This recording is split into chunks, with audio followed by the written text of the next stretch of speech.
Uh, at the beginning of the well, first of all, we're coming up on the 250th anniversary of the American Revolution in 2025, and I'll talk a little bit more about that.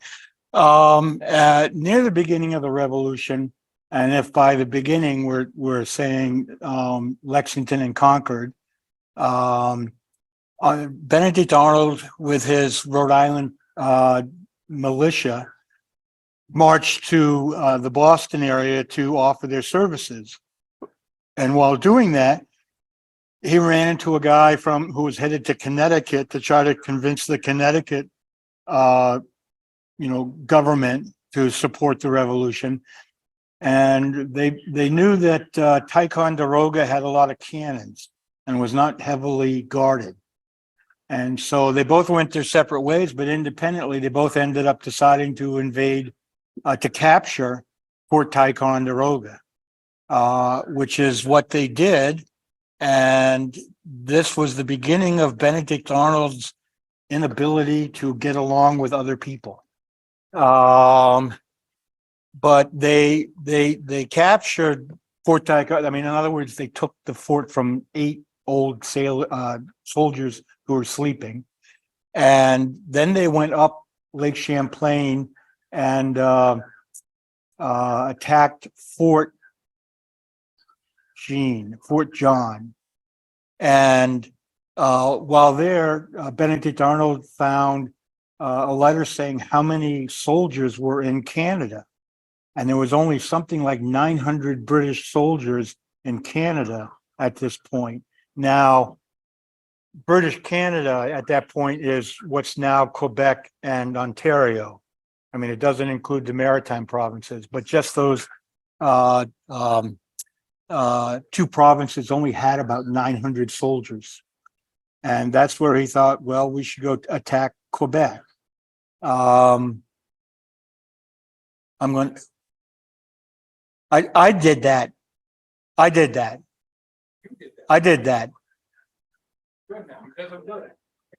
Okay. Come on in, I'll sit here. Come on in. Thanks, Ken. Bye. Among the soldiers, and this was how it became part of the Woolwich Historical Society winter talk, this is a list of soldiers from Woolwich. There actually were about, I would say, at least 80 soldiers from Maine who were involved in this 1,200 man expedition to take Quebec. They weren't here. They were in Cambridge. You know, they may have come from Woolwich, and these other soldiers came from Georgetown and Winthrop and Pownallborough and what have you. But they were all down in Cambridge in the siege of the British in Boston. And the first guy on the list disappears from history during this expedition, and I think he died. There's very little information about the fourth group. There's only one journal that still exists from the fourth group.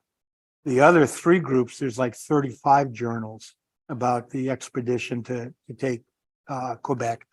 But Jacobus Bailey disappears, even from town history, and James Buck is in the journal, and he is killed by some freak accident of a tree falling on him. This is the route. On the left, the dotted line is the traditional route for attacking, for both the French and the English, going up and down and attacking. And it is, what did I do? Let's try that again. Let's try that.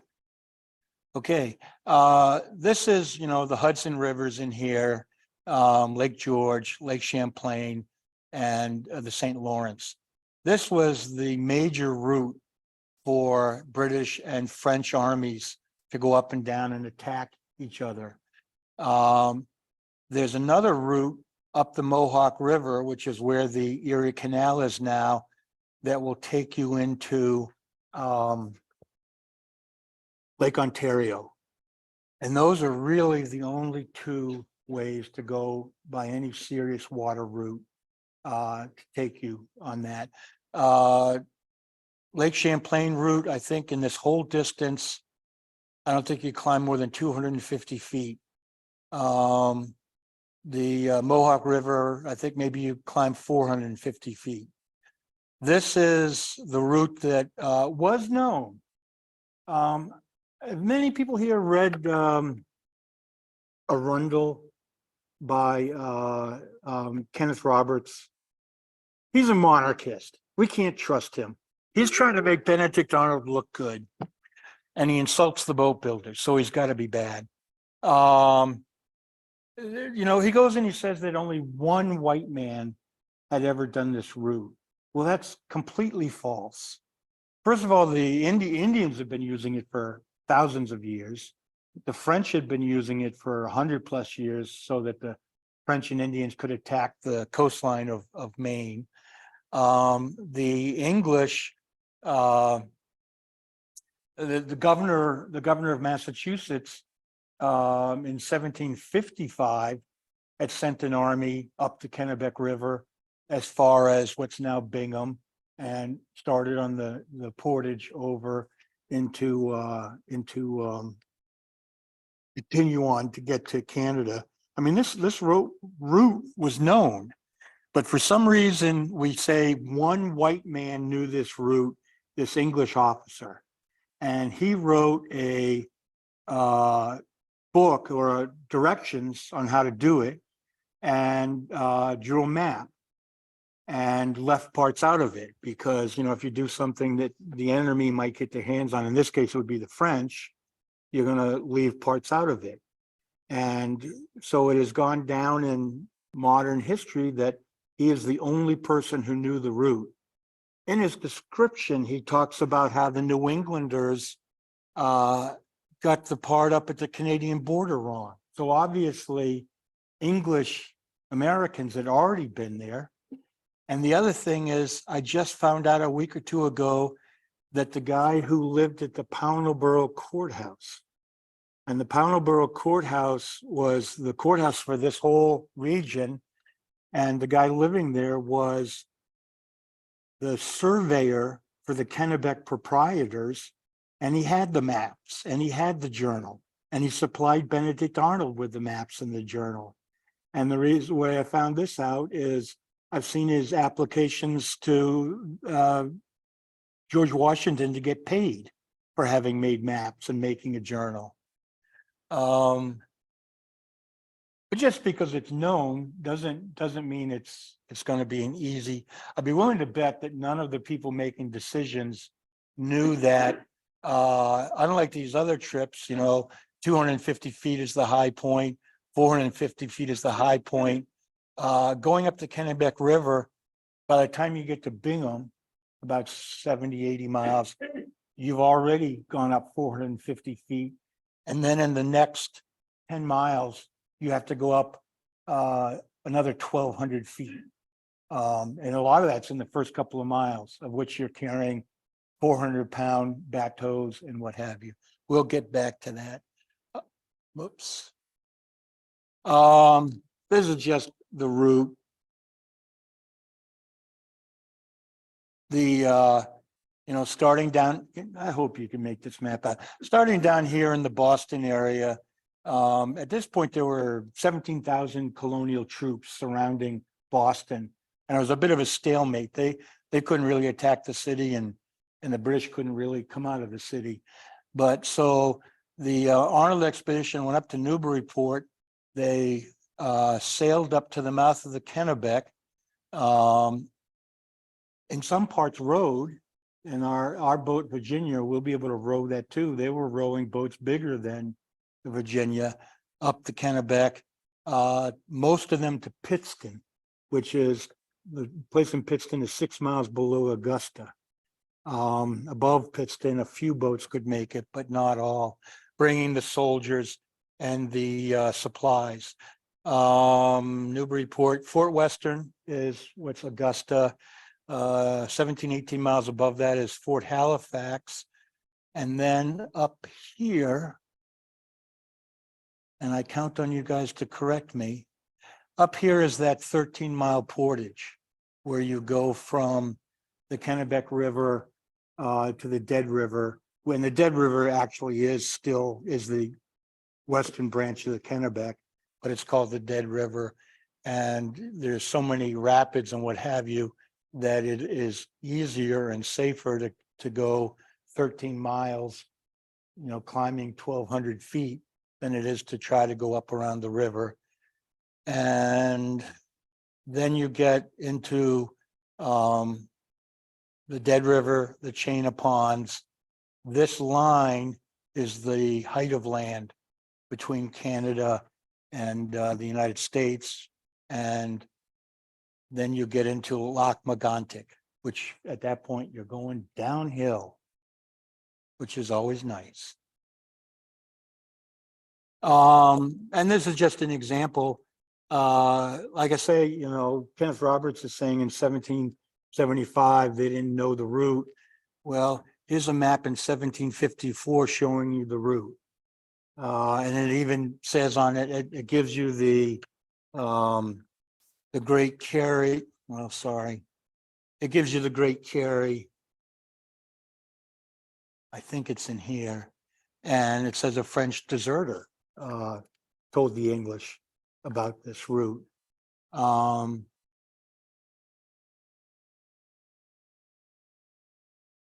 And this is the map drawn by the British officer, and it's quite wrong.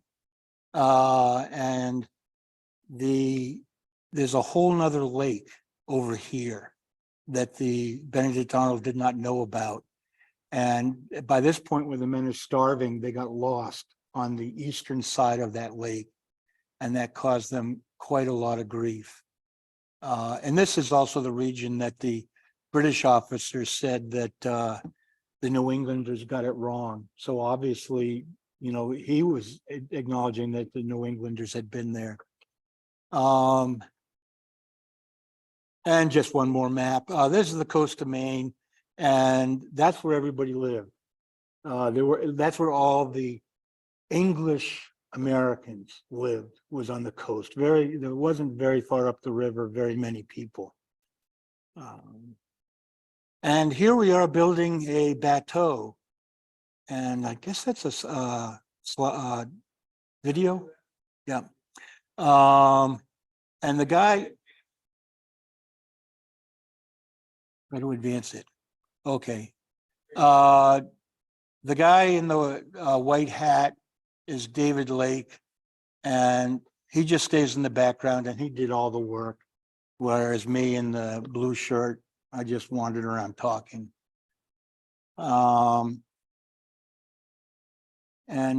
Same thing again. Trying to make it historically accurate, the bateaus leaked badly. And so I wanted to make sure that it's badly. Listen to yourself on speaker. It's not important, this part. I'm just trying to, all right. And again, getting the bottom of the boat ready, pouring pitch into the seams that we'd put. That white stuff you see there is cotton. We were pounding some cotton into the seams and pouring some more pitch. You'll hear something similar to that caulking sound later on. This is the Reuben Colburn house in Pittston. This is where the bateaus were built. The house still exists. It was 1760, around when it was built, and it still exists, and it belongs to the state of Maine. The state of Maine hasn't had the money to open it for a number of years now, but obviously because the 250th is coming up, we now got a lot of money, put a new foundation and new sills and get it up and open again. I imagine that we probably have a 5 to 10 year slot where there'll be a lot of interest in the revolution. 2025. Yeah. Where did you build that? We built the bateau right here. Yeah, I mean, we built it right here. That's because they have all my tools here, so I had to build it here. 2017. Yeah.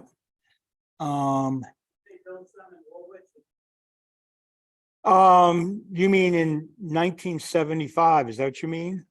Or way back then? I would love to find out. Well, what makes you say that? And repeat the question. For me. He believes that. I think that Robertson said that. Oh, does he? Oh, at Twing Point. For some reason, I was thinking Walnut Point or whatever. I'll sort of get on to that. I'll get on to that. This is well, just so you know, they didn't have color photographs in 1775. So if there's a color photo, you should assume it's a modern photo. And this is the boat that we built, and it's the wrong boat. And we found that, I mean, if we hadn't done the trip, we wouldn't know. I thought it was a perfectly reasonable boat. It's basically a shortened version of a river driving bateau. And the reason it's the wrong boat is you have this 6-foot long overhang in the bow and a 4-foot long overhang in the stern. And those allow you to place a person on a log jam. Okay. But like every boat, whatever works for this, is harmful to that. That made them a lot less stable. If you can imagine putting weight in this area here and then dealing with, rapids, it's very unstable. Just so you know, this is our 1775 clothing, except for the wristwatch, I see. And also because, there is a couple of famous sketches of boat builders from this time period with no pants. I don't have any pants on either, but that's because it's 82 degrees out. And this is just a modern drawing of what the soldiers would be wearing. This book that on the bottom, Benedict Arnold's Army by Lefkowitz, is an excellent book. If you want to read about it, and you're only going to read one book, this is the book I would read. And this is Fort Western, 1754. By 1775, it was rather beat up, but this was the head of navigation. And this is sort of where they loaded up all their boats. And what they did is they divided into 4 groups, and they went one day apart, which made a lot of sense. So you're one day apart when you get to the portages, but even one day apart wasn't enough to get to the portages.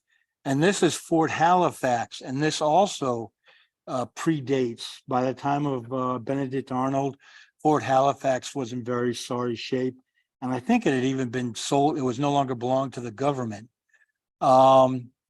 This is about 18 miles above Fort Western, and they were already having problems with the boats. Kenneth Roberts likes to blame the boat builder. He likes to blame, and other people like to blame Greenwood. One person says they had 2 weeks to build 200 boats. Well, most of that isn't really quite true. The boat builder was asked to procure or build 200 boats. For example, between Georgetown, which was all the towns here, except for Woolwich, it's all the towns from Bath to the mouth of the river were Georgetown then, and Pownallborough, which was Wiscasset, Alna, and Dresden, there were 3,000 people living in those 2 areas. And I would imagine that the bateau was the family car. And if your family car was a little worn out and somebody comes along and says, hey, you want to sell it to the military? Sell it to the army? Sure. And you have all winter, or even if you need it in the winter, you have time to build a new one. And so I think a lot of the boats ended up probably being procured, and I imagine some of them might have been in a little rough shape. The other thing, this is before mass production. You would not have gone and cut out the same plank for every boat. You would have make the best use of the material. So if you have a board that would go well on a 20-foot boat, you make a 20-foot boat. If you have a board that will go well on a 28-foot boat, you make a 28-foot boat. So this was before mass production. But the other thing is they go and they say, well, they had green wood. Well, that doesn't matter either, because as soon as you put a pine boat in the water, in a couple of weeks, it's going to weigh close to what a green pine boat would weigh when it soaks up water. Again, this is all speculation. They must have had logs at the mill sites. There's no way they came and actually went out in the woods and cut the trees down and sawed out the wood for 200 boats. They must have had logs at the mill sites. And there were a number of boatyards already on the river. While the Army was in Pittston, a brig was launched. Well, a brig's going to be bigger than the Virginia. So, I mean, some shipyard had knocked out a brig, during that time period. So there was the skill and there was the material. Another thing about the time frame to build the boat is he said he only had 2 weeks to build it, and that was ending on something like the 22nd. So that would mean that he started on the 10th of September. You're welcome. Thank you. And well, that doesn't make sense, because already on the 1st, some scouts that Getchell was paying had already left on the 1st. And so if he doesn't have a contract to build, they're always saying, well, he didn't have a contract, so that's when it started. He's already paying scouts to go up and check out the route. He's already paid the surveyor at the Pownell Borough Courthouse to draw up some maps and get a copy of the journal. So it's not likely that they built 200 bateaux in 2 weeks. And but I don't care if they built 80 in that time period. It was an impressive amount of work that they did. The Tories seemed to be more than willing to make oars and paddles and sell them to the Army. There's another story you hear all the time about there weren't enough nails. I can't find any evidence of that. The only evidence of that I have is that the George Washington secretary back in Cambridge wrote to the guy here in Maine and said, we need 200 boats, we need 4 oars, 2 paddles, 2 setting poles, we need so many barrels of pork, so many barrels of whatever. Do you have enough nails? And it's from that one little thing of saying, do you have enough nails, that this whole thing comes about, that the boats were not built with enough nails in them. About 40 years ago, the guy who was caretaking the Reuben Colburn house on a Saturday morning, somebody knocked on the door and he opened it, and there was an old woman there, and she says, I want my nails. You never paid for my nails. And he's like, what are you talking about? And she says, it was in the paper. The archaeologists have found nails from one of the bateaux, and you never paid for them. I want my nails. And the guy's like, well, you're going to have to talk to the archaeologists. I'm just the house, taking care of the house. And that wasn't good enough for her. So he says, well, you're going to have to contact the state police, because but the story is that the rebels stole the nails from a Tory nail maker. Reuben Colbert himself never got paid to build the boats. He got probably, the equivalent of $10 when it cost him $500 to do it. I think his family was still trying to get paid like in 1825.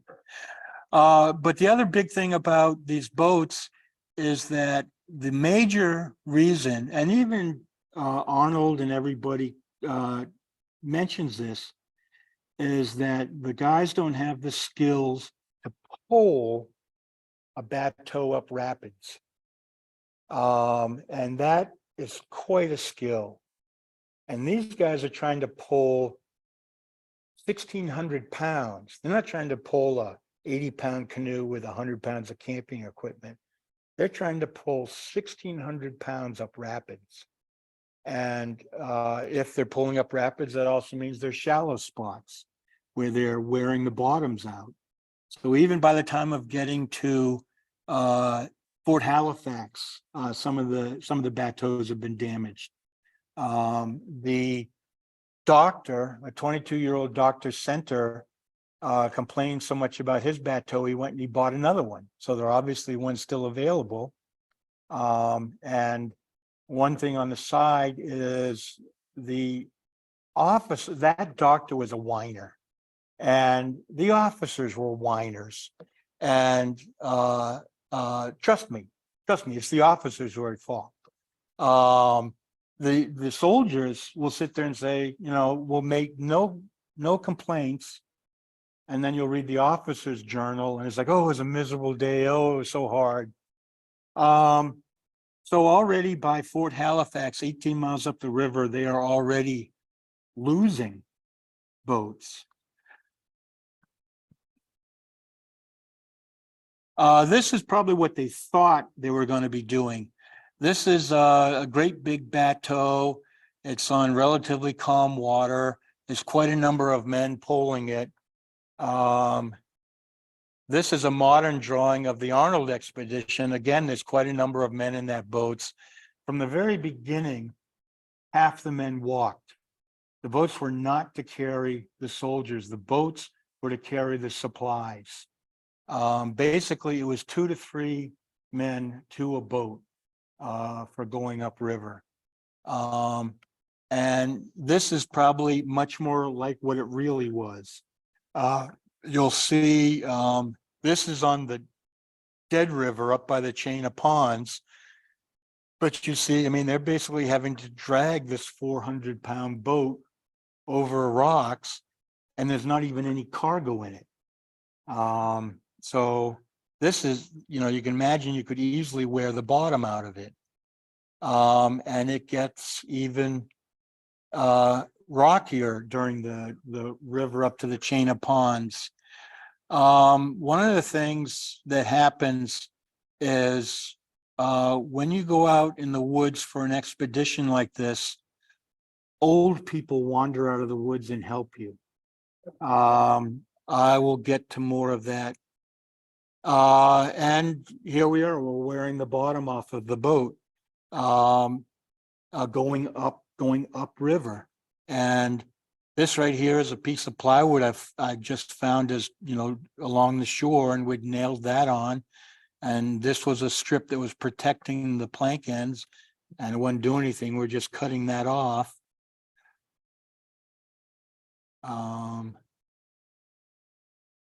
And this is Skowhegan Falls. I have no idea how there's a photograph of Skowhegan Falls, since I would have thought the dam went in before photography. But anyways, this is Skowhegan Falls, which was quite a portage, though a short one. It wasn't like they had to portage 2 miles. They only had to basically climb the height of the falls there. The painting is labeled pairing the bateau at Skowhegan Falls, but basically be the same thing as doing the Great Carry, the 13-mile carry, in which right away at the very first 1.25 miles, they're probably going to climb 800 feet. And these boats are 400 pounds. The other thing is that the barrels of food probably weighed at least 300 pounds. And a keg of bullets probably weighed 100 pounds. And they knew how to package in smaller things. So they knew how to move heavy items. I mean, you just spent 10,000 years of moving something from A to B. One of the ways these guys figured out how to move stuff is they broke the barrels open and just draped the meat over a pole and didn't bother with the barrel. And this is actually the traditional method for carrying. And you'll see there's 6 people carrying this canoe, and the caption is cut off, but that's 2 people too many. Even these professionals, you would not have carried it with 6 people, because the 2 guys in the middle are going to get crushed every time you go over a little hump. It's the same reason why you don't have a 3rd axle in the middle of your car. And just to get, again, to go back to people who knew how to carry heavy things. The voyageurs, when they were bringing bales of fur back from Lake Superior to Montreal, they were required to carry a minimum of 180 pounds over a portage. People were used to working hard. I threw this one in because this is, how a portage that, was used regularly. You have, people portaging cargo boxes, you have the boat, you have rollers. This would have been how you were doing it if you weren't just plain hacking it out of the woods. And I know I said that this trail had existed for 1,000 years, but the Indians, the locals, didn't want you to know about it. When the English officer went this route, he hired Mohawks who are not from this area. And it took the Mohawks a whole day to find one of the portage routes. And you figure a portage route that you're trying to hide is only going to be as wide as a canoe, about 3 feet, and only probably 16, 17 feet long. I mean, I don't believe the Indians had canoes much longer than that. So these portage routes weren't obvious. And so the Arnold expedition, the guys in the first group had to go ahead and clear it. These are idling power units.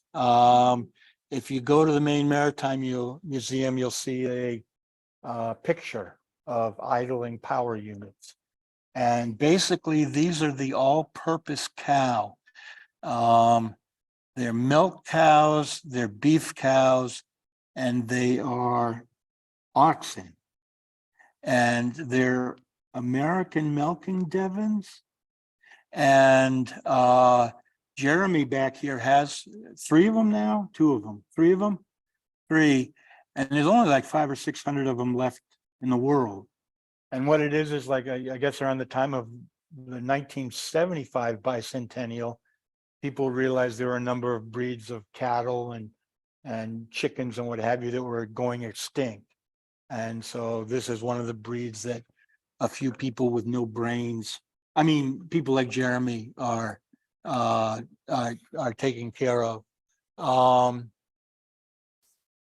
And these, besides, they didn't use these to move the bateau.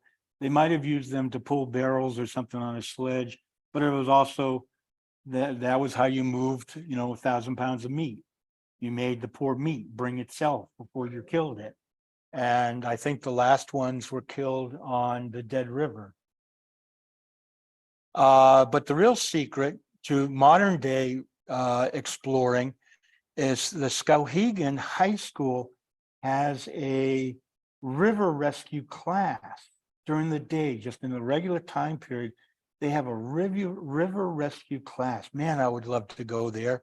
And Hodding just got lucky and showed up when this river rescue class was going on. And so the kids helped carry the bateau up over the Skowhegan Falls. There's another secret that we had that Benedict Arnold didn't have, is there like on the Kennebec, there are 4 big dams. And beyond the dam, you have a deadwater, which makes life easier. But the other thing and the secret that you have at a dam is drunken fishermen. So when you show up with your boat that's too heavy to move, the drunken fishermen have nothing better to do than to help you carry it around the dam. And this is where I was telling you, this is the 13-mile portage. We did it on dirt roads. And this is where old people just came out of the woods and helped us. The youngest old person was 68, and the oldest old person, I think she was 82, and she was a tiny woman. And I wish I had a picture, because I know there's a picture of her holding 2 logs, 2 rollers under her arms. Well, we sat there and we moved the rollers forward. And she's actually, I'm afraid I don't know her first name, but she's Mrs. Duluth Wing, Duluth Wing being her husband. And Duluth Wing and Cecil Pierce and I'm afraid anybody, what is Jerry come on, the blacksmith. What is Jerry Galuza's father's name? Like Andrew, or it's something like Andrew. I don't think that's quite it. Adam? Okay. The 3 of them were instrumental in sort of recreating the Arnold expedition route. The original guys probably took 4 or 5 days to traverse this portage.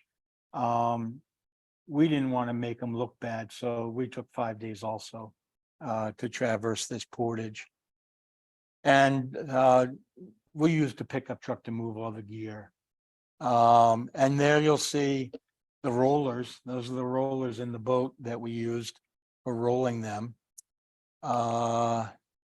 This would put you in the Dead River, and the Dead River is named the Dead River because it's dead. Well, not if a hurricane comes through. Overnight, the river rose 10 feet. They lost a number of boats. They lost their payroll. They lost, food, guns, what have you. This is actually going downriver. This isn't going up, but this is what they would have had to come up against once the river flooded. But they kept at it. And they basically sat there and went along the shore and pulled it from branch to branch as they brought the bateaux up.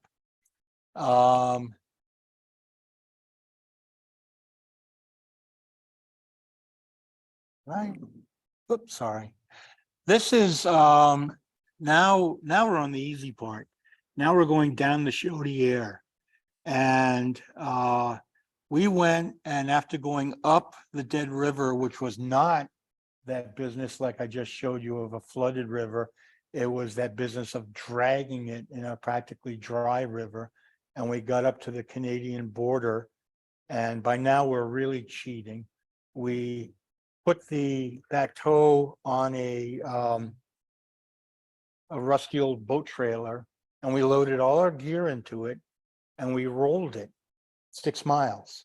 And if you balance it, perfectly, it doesn't weigh anything. So, this 1,000 or more pounds, we're just rolling, and we roll it through the customs station, and when we got to the customs station, we were wearing our wool clothes, and Hodding was making us wear these silly hats. And he's talking to there was a young woman customs agent, and he's talking to her, and he turns to me and goes, "Rob," and I go, oh, that's right, we had a bet. And I say, yes, weapons. I say, I've got these, and I've got this, and I have this axe. And they say, oh, just put that axe away and go on. But we rolled it for 6 miles through a town that had a hotel named after Arnold, Benedict Arnold. Nobody saw us. Middle of the day, we're rolling it along. There'd be somebody scraping paint on his house. There'd be somebody mowing their lawn. We got all the way through to the far side of the town before some people in a little convenience gas station saw us rowing the boat through. Then we put it into what's now the Arnold River, which goes into Loch Magantic, and went through Loch Magantic to the Chaudière. And normally we should be dealing with rocks. We should still be there. It should be nothing but rocks that time of year. But fortunately, we had had some extremely heavy rains. And this is it. This is day 2. And I think we've already swamped the boat 7 times. What will happen is that you'll broadside something, the boat will fill with water and then settle upright. It will not roll over. But when it when you hit that rock, it throws you out of it. So here we are getting ready for day 2. And there you can see the river. And just to remind you, I don't know how to swim. Plus I've had a heart attack and I have a pacemaker, and I don't know how to pull. And we probably got about 200 feet, and this is the result. And the rope comes up around it. We tried not, just even just lowering it down. This was the result. I'm up to my waist in late October, and I have this rope around my waist. I'm obviously very calm because I started with 2 feet around my waist, and I'm now down to 1 foot around my waist. And I'm like, oh, geez, I sure hope those guys get back, because the other guys on the thing were paid by the state of Vermont to teach wilderness skills. Well, I guess when you go on vacation, you don't bother with what you know. And I also like to take pride in my ability to keep my clothes dry, and I failed at that miserably. But one of the guys, this was no big deal to him. He had no trouble getting the gear out of the boat and getting the boat back to shore. And then 2 of them, Wilder here and another guy who's not in the picture, took the boat empty another couple miles down the river. This is the way the evenings are supposed to be. You're supposed to, turn your boat over, have a fire, have a smoke, have your food. This is the way the evening was. You can't tell in the photo, but it's raining. I have no idea how I got that fire going. It's thank God for birch bark, but and it's raining, and except for the chinos that I have on, I do have long underwear on. I'm wearing all wool, and like I say, I had not done a good job. I'm wearing all wool, and at night I go and I lay down in a puddle in my wet wool clothes, and oh man, that's heaven. That's some good camping, and started again another day. 2 days later, we went, and at the end of the day, really broadsided a rock. The river was getting bigger and bigger, and we broadsided a rock, and we opened this seam up for about 6 feet. This is the next morning, and we're nailing that seam back together. You can sort of see how the bottom edge of the garboard is getting a bit worn.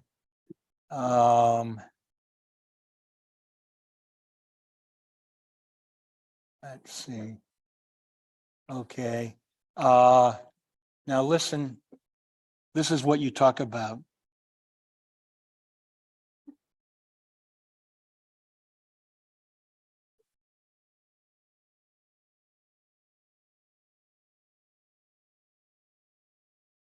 I don't know if you heard that. I was asking him for his underwear because I'd run out of caulking cotton, and he wouldn't give me his underwear, but Hodding would give me his underwear. And I'm like, but you're the captain. We can't meet the queen if you have no underwear. but he gave it to me and I caulked it in, and that is not caulking the way I'm caulking from the inside, and you'll see me using a block plane to tap it in.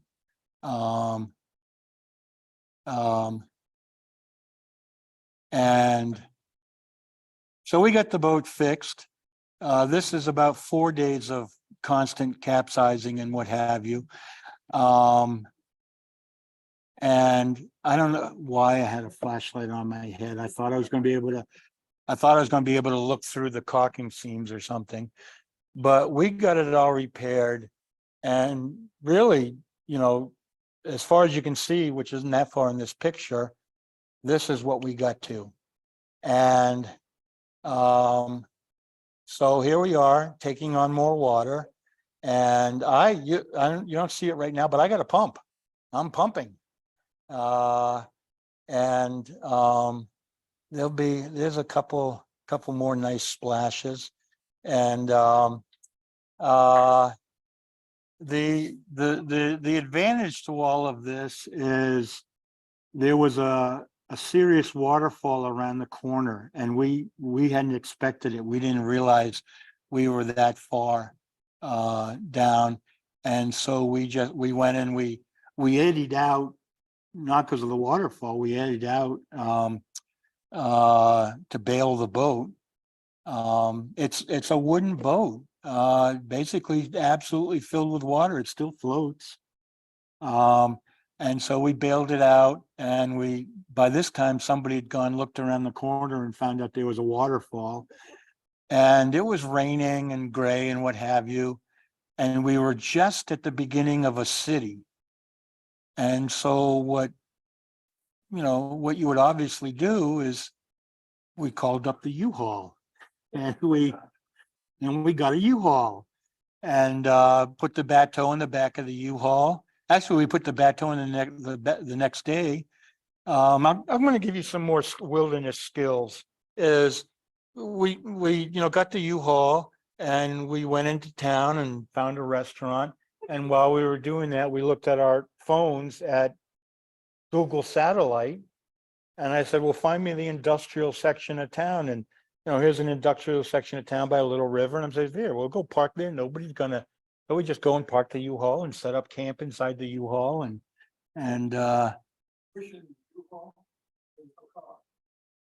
no, this was a truck. But so and thank God U-Haul was open on Sundays, but so we did that. And so we drove through town and launched at the southern end and started off again. By now, the Arnold expedition didn't have more than a couple of bateaux. Basically, 99% of the bateaux were destroyed even before they went over the height of land. There's some really fascinating things that have been discovered since then. I don't know how many years after the expedition, but people report that they can see bateaux that have been sunk in the ponds. I mean, if you're trying to save your boat, you'd fill it full of rocks and sink it. And they said you'd go out on the ice and you could see bateaux there.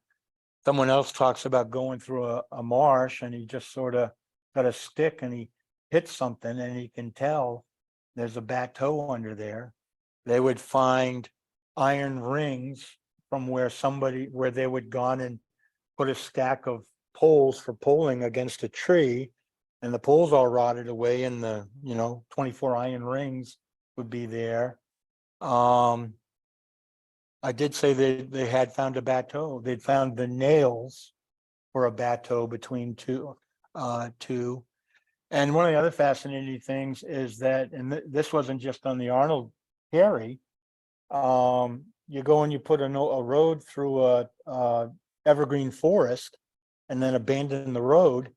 It'll at first grow up with, birch or something. And so, you can look off in the distance and see this evergreen forest, and there'll be this line going through it telling you where the road was. I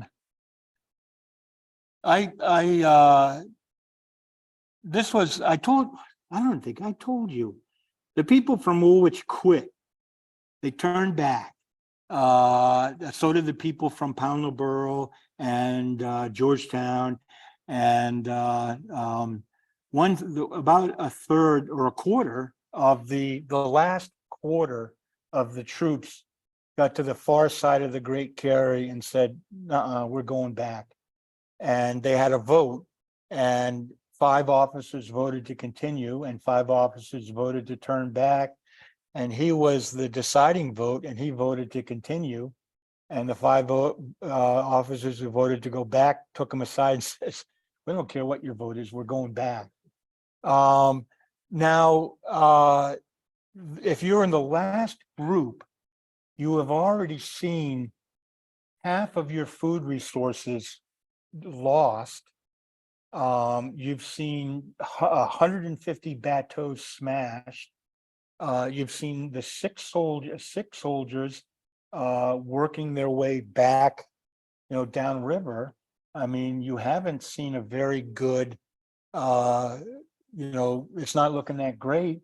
And even when you get up to the Dead River, there's like, maybe there's 3 pounds of food, per person to get you all the way to Quebec City in November.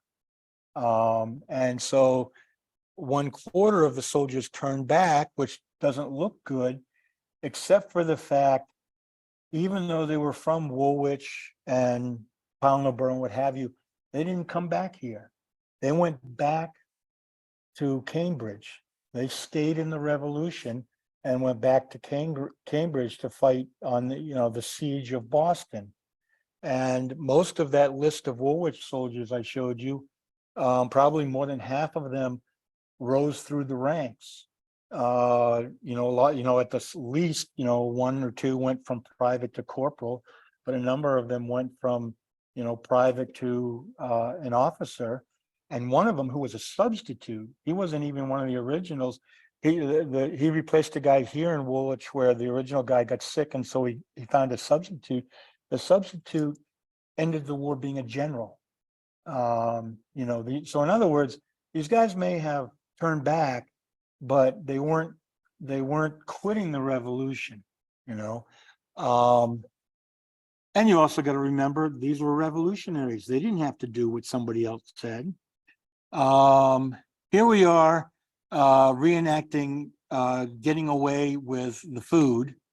I'm making one of our meals, and we're going down the Chaudière at this point. That was the same thing I've been showing you. I don't know why I put that back. And the idling power units now become sources of protein for the revolutionaries. They had dogs, pets, that they ended up eating, and were not really very happy about that.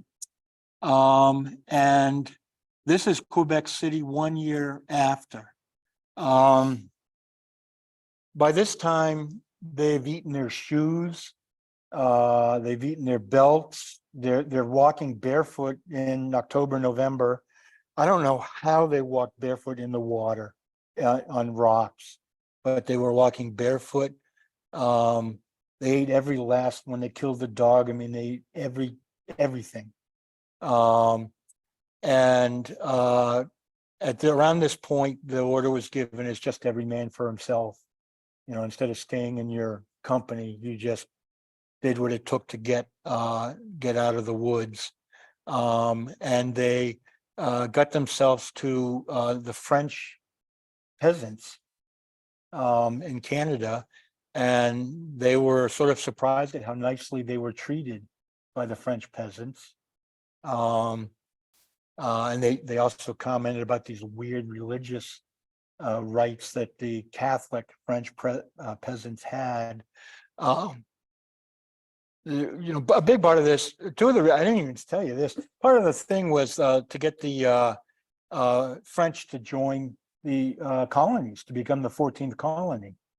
But it was also another secondary reason would have just been to harass the English. It's like if the English are doing their major battle over on Lake Champlain and Montreal, then if another group comes up and attacks Quebec City is just going to draw these few hundred soldiers that the English had. And so they get up to Quebec City, and they're starving and they don't have any clothes. And by now the British know they're coming. The British have destroyed every small boat on their side of the St. Lawrence. But they get over and they sneak up the same trail that Wolfe snuck up 15 years earlier, and they march around in the snow demanding that Quebec City surrender. And it turns out that if they had just marched right in a day or two earlier, they would have taken the city, because there were only like 150 soldiers a day or two earlier. But more British soldiers and more French who were willing to maybe fight alongside the British. The British only gave them 4 bullets each. They didn't trust them to give them any more bullets than that. But the Benedict Arnold, they hung out there. They knew come the 1st of May, thousands of British soldiers were going to show up. I mean, they knew that they weren't going to be taking the city for, years. I mean, it was really just sort of a harassment thing. And they did, continue a siege until the beginning of May, when the ice went out.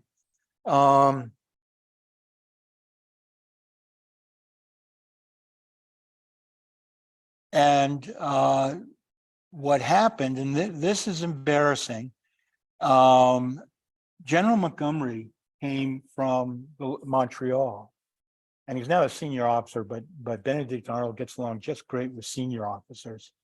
And they planned to attack the city, and they're waiting for a stormy day. And so Montgomery's going to attack from one side down a very narrow road between a cliff and the water. And Arnold is going to come around the other side in the lower town and attack from that direction. And there's going to be Canadian troops on the American side who are going to, what do you call it, a feint? I mean, they're not really planning, but they're going to attack a gate, not really meaning to come through.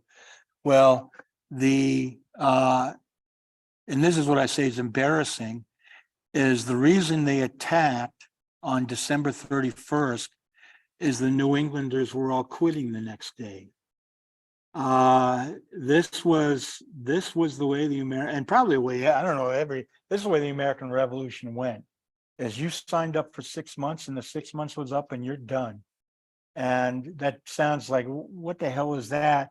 But you also got to remember, these guys are farmers and they've just left their family with no source of income, or maybe it's time to bring the crops in, or maybe it's time to do this or do that.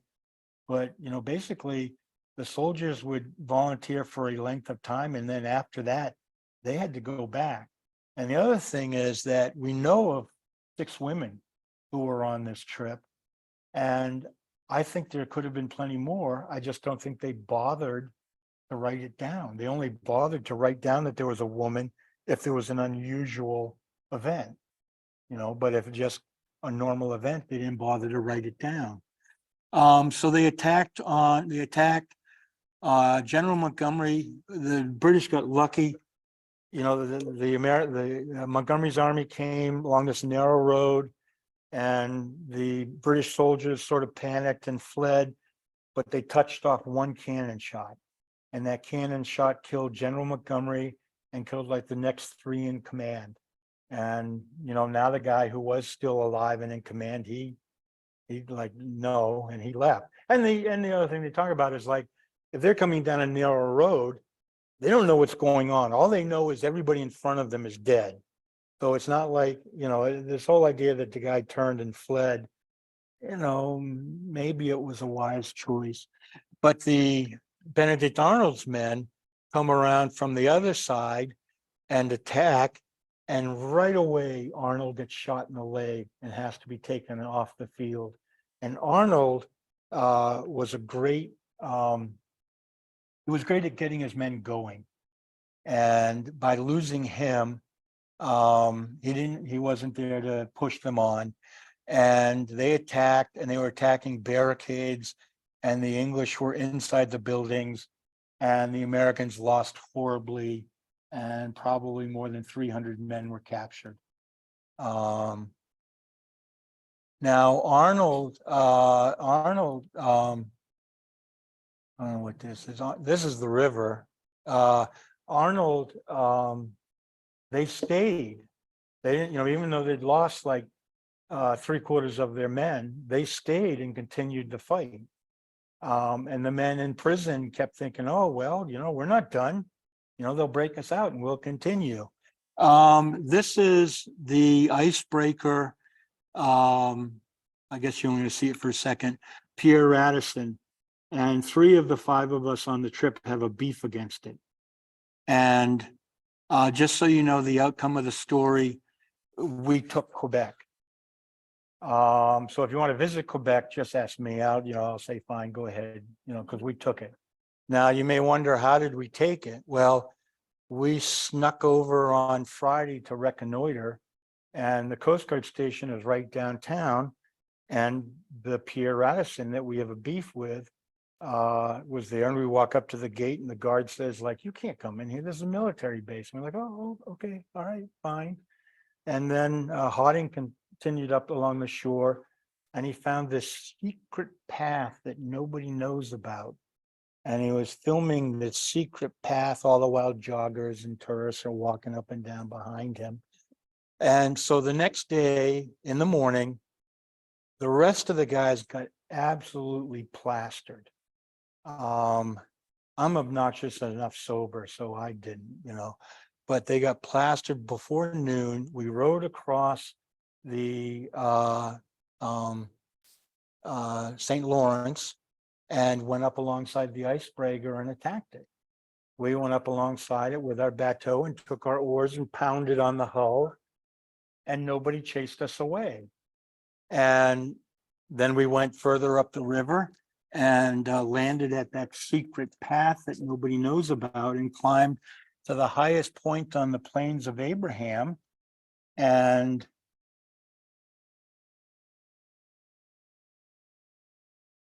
Hodding, here we are on the highest point of the plains of Abraham.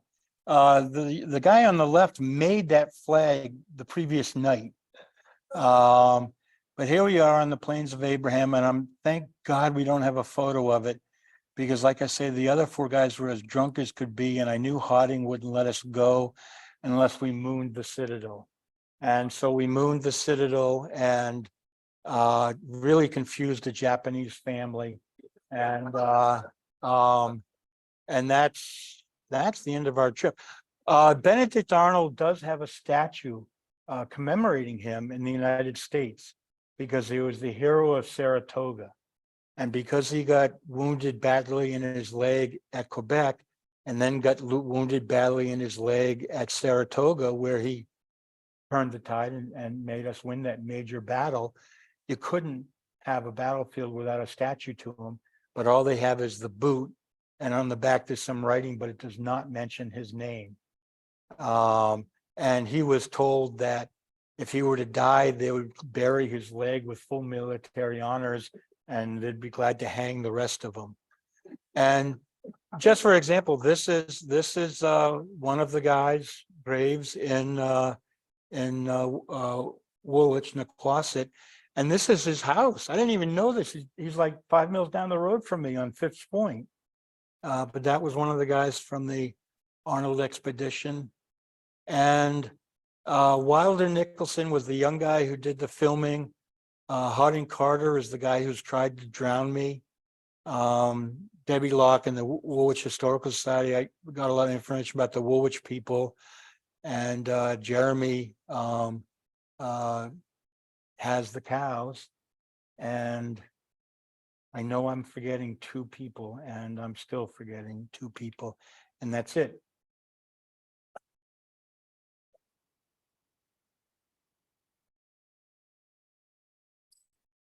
I can't imagine that there's any questions after this. Ken will tell us any from Zoom. Anybody got any here? A little green light. Yes, Joe, what are you going to say? I know what you're going to say. You're going to ask him about the daughter. No. I've always wondered why they didn't continue up the Kennebec and then turn to the forks where the Kennebec comes out of the Moosehead Lake and turn and go up the Dead River. There's a lot of the Dead River is flat water. Yeah. But there's falls on it. Grand Falls is because of a dam that was built, but that wasn't there when Yeah. Ireland went. The rapids between that dam and the forks are so great that it was more than a bateau or I mean, this was a 10,000-year-old path, and I can guarantee you traditional portage routes are not 1 foot longer than they need to be. So if they had a 13-mile portage, they had a reason. They aren't real bad with the continuous. Yeah. Kind of bateau. Yeah. 6 to 7 miles.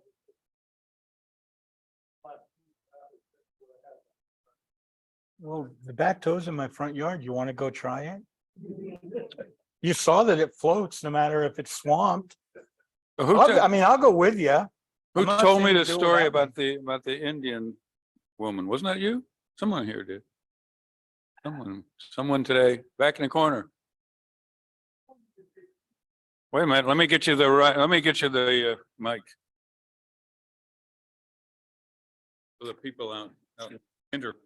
How long did it take you and your group to go from the carrying place on the Kennebec to the height of land? Oh. Well, the carrying place was 5 days. They picked just the right weather to cross. They again, and I left because I had to come here and do something, but I thought, well, there's no problem because the weather's for 3 days, they can't cross Flagstaff. Well, that night they got pretty damn drunk and they crossed Flagstaff, and they couldn't have done it if I was there because that would have just been too much weight. And then going up the chain of ponds, I want to say was 5 days to get to the Canadian border. The whole trip was done in the same length of time that the original trip was done. Yeah. Any other questions? Yes, let me get you the mic. So who was Jack Ataqua? Was she real? And didn't they stay on Swan Island and camp out there? There is one of the people on the expedition was Aaron Burr, and as like a 19-year-old man. And there's this myth about him meeting this Indian princess on Swan Island and her going on the trip. And there's no evidence of that. No, what I've seen is people look into it and they say it's just a myth,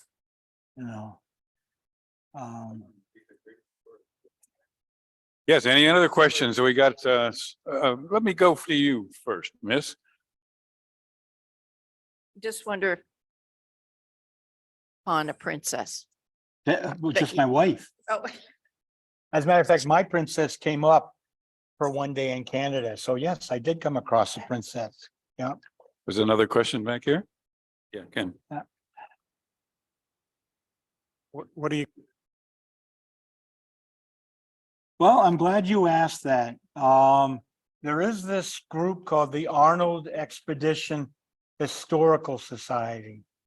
And I'm probably one of the youngest members of the group. But coming up on the 250th, I'm sure we're going to attract a lot more people. And what we're planning on doing for the 250th is we want to build a bunch of bateaux. And I've got some designs I've come across. I mean, it's a very simple boat. It's basically, if we just get rid of that long overhang, it's going to be the same boat. And we're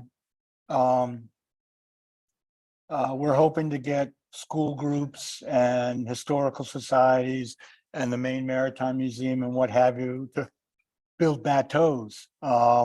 Kirsty and I and Lori have talked about building some bateaus here. And as a matter of fact, we don't have to wait till 2025. We can build some in 2024 too. I would love to build 55 of them. So that would mean we would, you know, since the groups were meant to go in 1-day intervals, you know, then in other words, there would have been 55 bateaus at one time. And I think that, and I don't know how many of you people are familiar with the Maine Maritime Museum's boat program with the kids from the schools. That's just a magical thing for the kids to get to do. And building one of these bateaus, you know, simple as can be. So I'm hoping to do that. And then if you people come up with anything, I'd love, you know, we're trying to come up with ideas for the celebration. I would love to go and take one of these bateaus and put, you know, 1,600 pounds in it and see if we can find anybody with the skills to be able to pull it upriver, you know? Skills are the back. Yeah. You know, I think that would be a lot of fun to do that. See Any what other happens. questions? Yes, sir.